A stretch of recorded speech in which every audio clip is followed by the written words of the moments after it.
bom tê-lo aqui em mais uma edição do Visão Social, aqui pela TV Rio Preto, canal 7 da NET, também pelo aplicativo do Play Store, TV Rio Preto. Você baixa o aplicativo e pode nos assistir de qualquer lugar do Brasil e do mundo, também nas plataformas e nas redes sociais e nos streams.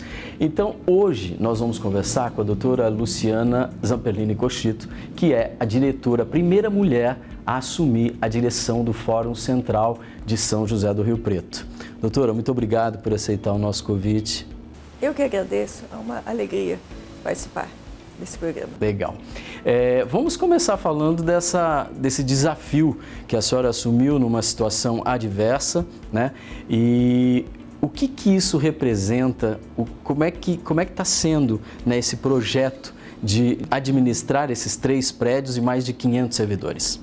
Olha, foi um momento difícil para nós, era a perda de um colega, numa situação de pandemia, perdemos ele em razão da pandemia, então foi um momento muito difícil, mas ao mesmo tempo um desafio muito grande que eu aceitei e achei importante até para a mulher, por ser a primeira mulher a estar assumindo a direção do fórum aqui em Rio Preto, nunca, nesses 100 anos da comarca, ela nunca havia tido, então eu falei, vamos em frente, vamos assumir, as mulheres precisam dessa representatividade, a gente luta tanto tempo por isso, então é um desafio e eu acho que só aumentou a minha responsabilidade, ser a primeira mulher, não acho que eu não ganhei, não, eu acho que eu só estou perdendo no sentido de responsabilidade, ter mais responsabilidade do que, mais ônus do que bônus com essa questão, mas estamos trabalhando, eu acho que a principal conquista assim, do início foi a vara da violência doméstica, o anseio antigo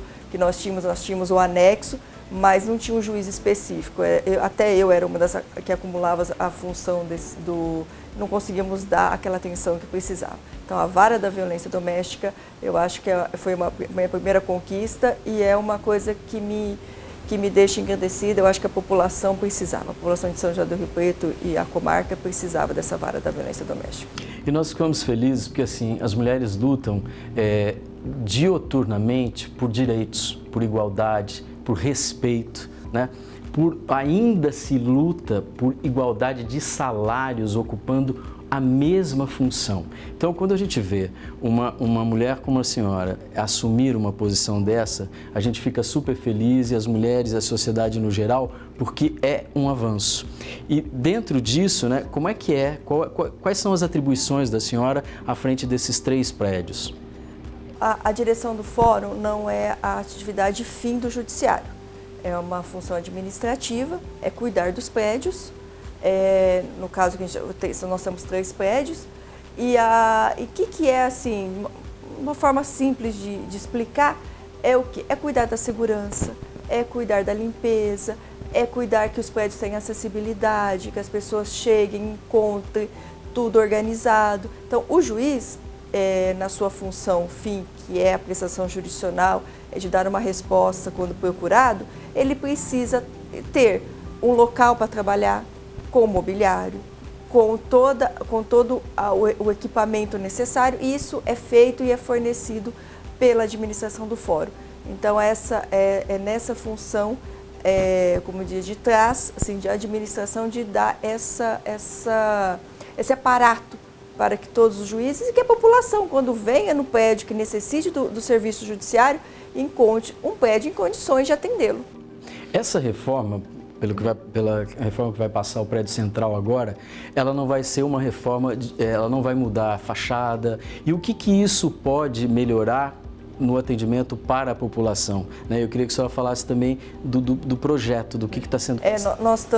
Esse projeto já foi iniciado em 2019, é um processo longo feito por uma equipe da própria presidência do Tribunal de Justiça, que quando viu a situação, porque o prédio, estamos no centro da cidade, era um prédio que ele tem um marco, ele é da década de 60, ele sempre foi fórum, então assim, ele é um marco, quando você pergunta, fica perto do fórum, então ele é uma referência aqui na cidade. Só que ele esteticamente estava uma referência ruim. Então, assim, em questão, a gente teve que fazer algumas adaptações até para a questão de acessibilidade. Com a reforma nós vamos ter tudo isso de forma correta, de forma como deve ser feita. Ele não vai mudar, não vai haver construção nova. Ele vai ser reformado estruturalmente. Nós estamos com um prédio antigo, que nunca se passou por uma reforma, então ele tem alguns problemas, nós temos problemas de encanamento, problemas de elétrica. Então essas questões, pela idade, não tem nada, mas assim, e com isso nós vamos conseguir entregar um prédio novo, um prédio que atenda a população, que tenha tudo o que necessita. Então, às vezes, para a população chegar aqui e ser bem atendida. Legal.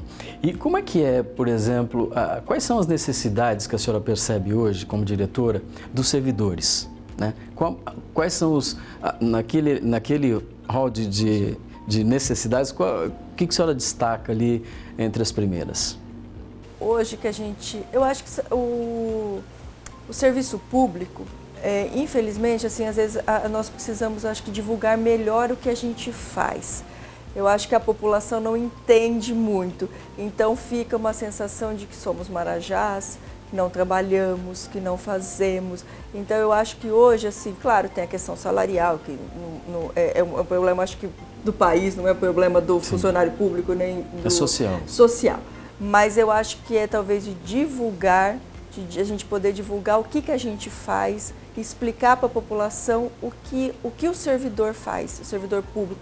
Ele está, a função dele é prestar um serviço público para a sociedade. Então, assim, que todo mundo aqui trabalha, que todo mundo respeita, nós respeitamos e queremos ser respeitados. Eu acho que hoje, a questão hoje, acho que a população precisar entender o que ia ser feito. Então, acho que também, mas aí uma falha também, já a meia-culpa, da gente não explicar direito qual que é a nossa função, o que nós fazemos, entendeu? Então, eu já assumo a meia-culpa de não explicar. Então, por isso que a população, às vezes, nos vê com maus olhos e porque, às vezes, passa uma questão distorcida do que. Porque, assim, todos trabalhamos muito. Servidores, os juízes trabalham muito. Olha, a senhora tocou num ponto que a gente vai abordar no segundo bloco, até para a gente ajudar a divulgar o que realmente faz, qual é o serviço que presta, né? Essa vara, a primeira vara aqui, a senhora como diretora do Fórum Central. E você, nos aguarde um momentinho, rapidinho, a gente vai para o intervalo e voltamos já com Visão Social no segundo bloco e hoje com a doutora Luciana Zamperlini Cochito. Até já.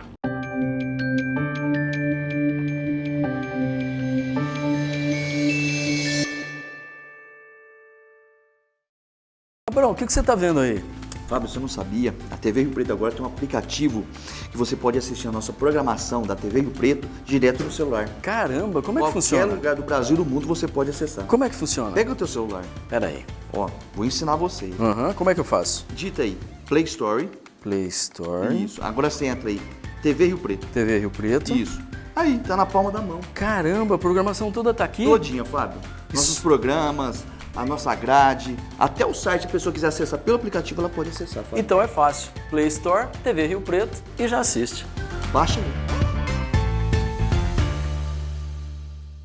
Olá, eu tenho um convite a fazer a todos os profissionais da psicologia e estudantes. O nosso curso totalmente digital de aprimoramento em psicoterapia sexual da Unipós do Norte, que está com as inscrições abertas, com temas atuais e ministrado por professores, mestres e doutores. É o único e mais completo do Brasil. Mais informações e inscrições nos links abaixo. Garanta já a sua vaga. Unipós, o Norte. Nada se compara.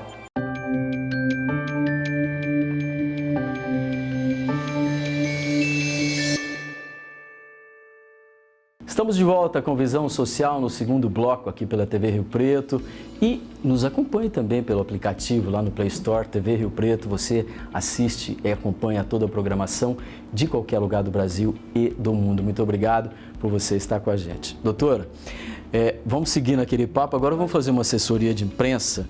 Vamos falar. Precisamos. Estamos à disposição. Então, assim, doutora Luciana, fala um pouquinho para a gente dos serviços, né? O que a população pode encontrar aqui no Fórum Central? Olha, aqui são as varas criminais, de execução criminal e a vara da violência doméstica. Então, para tentar entender, os principais processos que iniciam em umas varas criminais começam lá na delegacia. É feito um inquérito, é encaminhado para nós, vai para o Ministério Público, se ele entender que é o caso, ele oferece a denúncia. E todo esse trâmite do processo, para ele poder ter, para a gente poder dar uma resposta, vamos pensar, a pessoa foi furtada, entraram na casa dela, é horrível, a pessoa não quer, a vítima precisa de uma resposta. Eu estou falando um crime que não é grave, mas nós temos crimes graves, temos os roubos, nós temos os estupros, os homicídios. Então, para a gente chegar ao final, para a gente chegar ao culpado e ele realmente tiver prova de ser condenado, tem todo esse trâmite, passou pela delegacia, chega no fórum, inquérito, né? Chega o inquérito, chegou aqui no fórum, inicia um processo.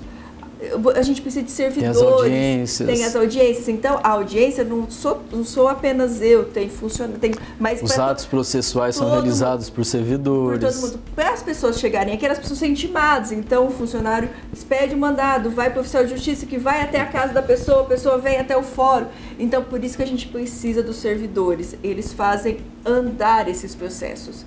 Então, até para o juiz dar a sentença, para chegar até o final e dar a sentença, a gente precisa de servidores.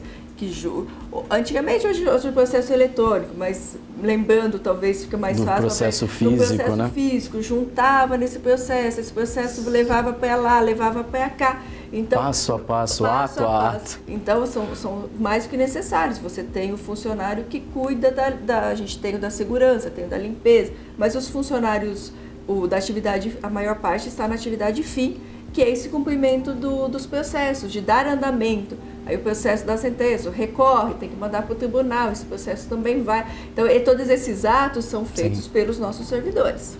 Quantos servidores a senhora tem aqui nessa vara? Na vara eu tenho 12. 12 servidores. 12 servidores. Uma curiosidade minha até mudou alguma coisa na intimação? Ela precisa ser ainda, o oficial de justiça precisa ir e citar a pessoa pessoalmente? Teve alguma evolução nisso ou não? Não, com a pandemia foi-se aceito algumas, mas é o oficial de justiça que vai. Sim. A única coisa que se autorizou por causa na época da pandemia, mas ainda precisa de uma regulamentação melhor de lei, que foi a intimação via aplicativos. Sim. Aplicativos, Sim. Entendeu? Principalmente hoje na penitenciária é feito muito isso. Então é feito pelo aplicativo, mas com imagem e som. Então, esse tipo de coisa hoje é permitida, mas o oficial de justiça tem que ir até a pessoa, até para saber que ele está entregando para a pessoa. Entendi. Então, não é... Para ter essa confirmação, essa certeza. Mas tudo está caminhando, Existem alguns regramentos na parte civil de empresas, principalmente de empresas, que aí é feito realmente só via correio eletrônico, mas elas são cadastradas, então a gente sabe que está mandando, ela mesma fala, é para mandar para esse correio eletrônico. Entendi. Então já está se usando muito a tecnologia no cumprimento dos processos. Vou aproveitar isso para entrar um pouquinho nessa história da pandemia, que felizmente não estamos totalmente superados, mas estamos a caminho de, né? Como é que foi para a justiça, para vocês do judiciário, para os servidores? Como é que foi esse momento tão brusco de mudança e como é que vocês conseguiram equalizar isso sem perder a agilidade? Olha, eu confesso que eu levei um susto. E falava assim, imagina, como é que nós vamos ficar fechados tanto tempo? Eu falava assim, como? Não pode, nós não podemos ficar fechados. Mas aí, ao mesmo tempo, eu falo, mas nós não ficamos. A verdade, nós não ficamos fechados em nenhum momento. Foi uma força-tarefa imensa. Foi uma força-tarefa que modificou toda a questão tecnológica para a gente poder trabalhar em casa. Então, assim, a questão de segurança tecnológica, precisa ter a questão da segurança tecnológica, né? Porque hoje o processo é todo digital. Houve uma modificação super rápida no tribunal e nós passamos a trabalhar de casa. Então, logo depois que se fechou, nós trabalhamos de casa e a nossa produtividade até aumentou. É isso, vamos continuar. A nossa produtividade aumentou em razão de estarmos... Porque o tempo que se perde de você... Aqui nós estamos numa cidade pequena, mas uma cidade maior, outra se perde esse tempo no trajeto e tal. Trabalhando em casa, a produtividade aumentou. Então, nós não paramos em nenhum momento. Pensou-se em alguma coisa a partir da pandemia, com essas mudanças todas, alterações, enfim, de se manter alguma coisa nesse sentido? Ainda estamos mantendo. mantendo, a maior parte ainda está mantendo. Nós estamos uma resolução do Tribunal de Justiça, foi autorizado o teletrabalho, então assim, nós estamos com uma equipe de 50%. Está híbrido? Híbrido. Nós temos 50% trabalhando presencialmente e 50% trabalhando de casa. Isso gera economia? Gera economia. Gera economia porque... Para o Estado e também para o servidor? Para o servidor. Ele está... você precisa de menos espaço físico, você... Gasta menos energia. Menos energia, são menos computadores ligados. Porque você tem 50% da equipe trabalhando. E a rentabilidade, por ele não se desgastar no percurso, ele pode render mais em casa. Ele tem uma meta a ser cumprida, que é no mínimo o que é feito aqui para mais. Então assim, não houve perda, muito pelo contrário, houve ganho no teletrabalho.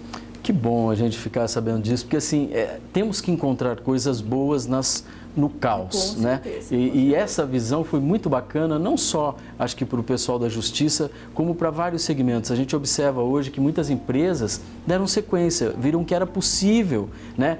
O funcionário está mais em casa, próximo à família, ele rende mais, ele está mais feliz. Então, isso vai muito do perfil de cada pessoa. Né, o compromisso de, puxa, estou em casa, mas tenho que produzir. Estou aqui, mas tenho a minha autorresponsabilidade de entregar aquilo a que eu me proponho. Então, eu acho que é bacana, né? Muito bacana. E até voltando um pouquinho, é a questão que eu falo, que nós temos servidores preocupados, capacitados e responsáveis. Se nossos servidores públicos não fossem responsáveis, capacitados, ele fala, estou em casa. Não, eu não estou em casa, eu estou trabalhando. Ele simplesmente não deslocou até o fórum, mas ele está lá no computador trabalhando até mais do que ele trabalharia se ele estivesse aqui dentro do fórum, assim, em horas. Em horas ele está trabalhando até mais do que se ele estivesse dentro do fórum. Bacana. E a gente vai rapidinho para mais um intervalo e voltamos para o terceiro e último bloco do Visão Social, conversando com a doutora Luciana Zepperlini Cochito, diretora do Fórum Central de São José do Rio Preto. Segura que a gente volta rápido.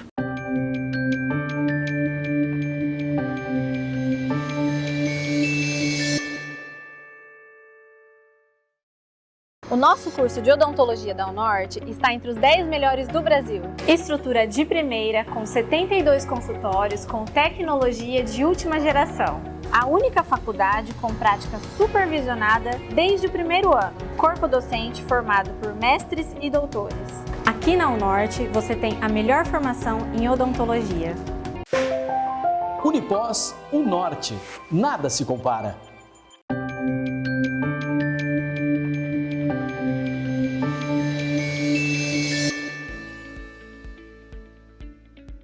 E voltamos para o terceiro e último bloco, conversando com a doutora Luciana Cochito. Doutora, a senhora assumiu a magistratura com 24 anos. A senhora sonhava já com isso? Como é que foi esse início de carreira? Olha, eu confesso que na época do vestibular eu ainda tinha dúvidas do que queria fazer. No terceiro colegial realmente que eu resolvi fazer direito, mas eu confesso que quando eu entrei na faculdade eu já sonhava. Eu já sonhava em ser juiz, então eu terminei a faculdade, fui estudar e logo já passei. Eu ingressei com 24 anos na magistratura, já estou com 23 anos de magistratura. A senhora se formou na Unesp de Franca? Na Unesp de Franca. Legal. Qual o sonho da senhora hoje como magistrada? Depois desse tempo, né, na carreira, hoje como diretora de uma estrutura como essa, o que a senhora sonha como magistrada, como mulher? Eu acho que é essa igualdade, eu acho que é esse sonho dessa igualdade, todas as mulheres possam sonhar como um dia eu sonhei, chegarem aonde quiserem chegar. Então, assim, hoje eu me realizei profissionalmente, não posso, assim, coisa. Claro, a gente tem a carreira, hoje talvez como carreira é chegar no Tribunal de Justiça. Apesar que, assim, a vida vai nos levando a caminhos, não sei se vou ao tribunal, mas também, não vou dizer que se eu tiver oportunidade eu não deixarei de ir. Talvez irei sim ao tribunal. Mas é uma carreira ainda estou um pouco distante ainda de ter possibilidade de chegar ao Tribunal de Justiça como desembargador. Eu acho que também a gente faz planos, mas assim, até a página 5, né? Porque a vida tem o plano dela. Então, às vezes, a gente tem um plano e a vida tem o dela. e a gente vai se encaixando nisso tudo e fazendo essa fusão dos sonhos com os acontecimentos naturais da vida, e eu acho que isso tudo é muito importante e não tem muito como a gente prever. Tem que fazer o melhor hoje, né? Porque o amanhã é hoje. Isso. Então, a gente tem que muito pensar nisso. Eu concordo com a senhora também quando a senhora fala das conquistas femininas, de igualdade. A gente precisa lutar, homens e mulheres, para que a sociedade seja mais consciente nesse sentido e possa colocar a mulher nem à frente, nem atrás, mas ao lado, né, para caminhar juntos numa posição de igualdade e respeito. Eu acho que isso é o sonho, deveria ser o sonho de todo homem, de toda mulher, né? E até pegando um gancho nisso, falei um pouco demais, mas assim, a senhora acha que para quebrar essa sociedade machista que a gente tem, eu falo muito sobre isso, mas eu me pego também com atitudes machistas, a gente observa mulheres com atitudes machistas, então assim, o que é possível fazer para que as pessoas sejam conscientizadas para melhorar nesse sentido, para evoluir? Eu acho que é uma questão, são essas ações afirmativas que estão ocorrendo, assim, de você, da própria mulher. Infelizmente, a gente vem de uma sociedade machista. Então, a gente vê comportamentos desde criança que a gente vai reproduzir replicando quando adulto. Então, é um trabalho lento, mas constante. Reestruturar, né? Constante, como você diz, nós não somos mais nem menos, nós somos iguais, e é isso que a gente tem que lutar, e é constante, é uma luta constante, é essa questão de já educando as crianças dessa igualdade, de que somos todos iguais, que as mulheres, o que um pode, o outro também pode, o que o outro não pode, ela também não pode. Exato. Então não tem privilégios para ninguém, é respeito para ambos. Isso. Então, assim, é um trabalho constante, é isso que tem que ser, e tem que ser incutido, eu acho que nessas gerações, principalmente, eu acho que já está melhorando. Do que a gente tinha, se você for ver de um passado, nós melhoramos, nós não estamos no ideal, nós não alcançamos tudo, mas nós já tivemos. Até o fato de eu estar aqui é porque é uma evolução. Uma evolução muito grande. As primeiras mulheres... O voto, as primeiras mulheres entrarem na magistratura no estado de São Paulo foi na década de 80. É recentíssimo. É muito recente. Né? O voto, né? O voto, não tem 100 anos, mais ou menos uns 100 anos. Acho que não, foi na década de 30, se eu não estou errado historicamente, nós não temos nem 100 anos do voto de mulher. Então, se você for pensar, a gente evoluiu bastante, mas não evoluímos ainda o necessário, né? A legislação, ela tem evoluído nesse sentido? Ela está o tempo inteiro, os legisladores estão pensando nisso? Com certeza. A própria Lei Maria da Penha, que também ela é uma lei recente, a própria Lei Maria da Penha, essas leis que tentam criar essa questão da igualdade, de todo, a gente tem essas questões não da mulher em si, mas a questão de cotas, de tentar não sair do papel que nós somos iguais perante a lei. Nós entrevistamos a doutora Gabriela Monteiro de Barros no programa passado, que é aquela procuradora de registro, que foi agredida dentro da prefeitura pelo colega de trabalho. Então, assim, a luta da Gabriela hoje é uma luta de aprimorar a legislação. Então, agora tem um projeto de lei 1906, se eu não me engano, 2019, né?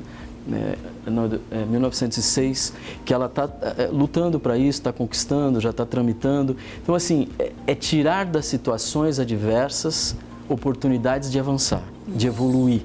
Não é transformar-se naquela violência e numa pessoa violenta e numa pessoa, né, que replica aquilo, mas sim buscar mecanismos para transformar tudo isso. Então, é um momento de transformação social. Eu, pessoalmente, queria saber a sua opinião, eu não acredito apenas na punição. Eu acredito na educação e na consciência para transformar uma sociedade e uma realidade. A senhora também pensa? Eu acho que para você mudar, você precisa de educação. É aí que você vai mudar. A punição é necessária, porque a partir do momento que você tem uma transgressão da regra, a punição também é necessária. Ela precisa caminhar ao lado, né? Só a punição não vai resolver. Só a punição não vai resolver. A educação precisa. Então, esses trabalhos que a gente tem aqui, que iniciou com o anexo da violência doméstica, lá na Justiça Restaurativa, trabalhando os agressores. Então, nós estamos Exato. tentando trabalhar, tem os trabalhos também com as mulheres vítimas e também com os agressores, porque a ideia não é só essa de punir, É mas reinserção, né? reinserção e ensinar a entender que é o respeito mútuo, que é necessário o respeito mútuo. No relacionamento tem que ter amor, tem que ter respeito, tem que ter essa tem que ter equilíbrio no relacionamento. Então o que a gente faz, o que é feito lá na Justiça Restaurativa é excelente, é um serviço, é uma coisa que nós se iniciou com o anexo e continua agora com a vara de violência doméstica, é nesse sentido de educar, da gente entender essa igualdade de entre homens e mulheres, e que ninguém é mais nem menos, e que se houver respeito, se houver amor entre as pessoas, talvez não vai precisar da punição.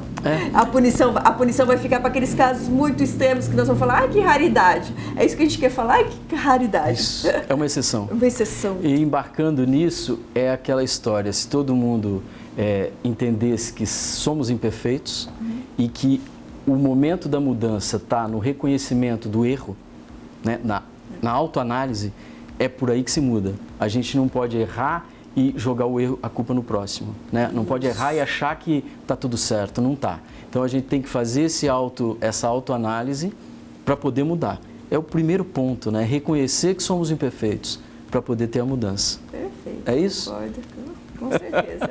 Foi muito bom o papo mais uma vez. Obrigado por aceitar o nosso convite. A TV Rio Preto está sempre de portas abertas para a senhora e já fizemos um pouquinho da assessoria de imprensa, né? Fizemos. Função dos servidores. Eu agradeço imensamente e foi um prazer. Conte sempre comigo, se for necessário. Estamos aqui, estamos à disposição. Doutora, muito obrigado mais uma vez. E a você, muito obrigado por acompanhar mais uma edição do Visão Social aqui pela TV Rio Preto, Canal 7, também pelo aplicativo do Play Store, que você acompanha de qualquer lugar do Brasil e do mundo aí nas suas mãos. Muito obrigado, a gente se vê na próxima edição.